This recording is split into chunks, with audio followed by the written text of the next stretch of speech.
ലോണാണെങ്കിൽ loan ഒരു വണ്ടി എടുക്ക് മനുഷ്യാന്നല്ല പറയലെന്നാണ് ആ പറയുന്നതിന്റെ അർത്ഥം കേട്ടോ. ലോണുകൾ നമുക്ക് പ്രശ്നമില്ല.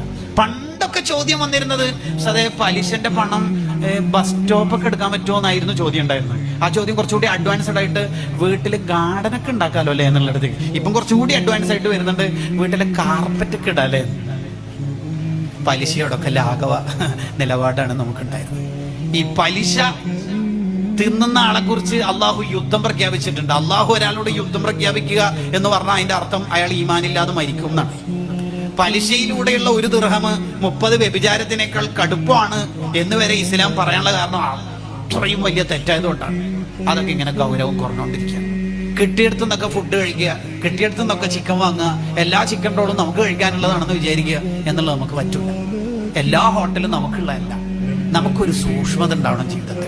നമ്മളുടെ മക്കൾ കഴിക്കുന്ന ഫുഡ് പ്യുവർ ഹലാലായിരിക്കണം.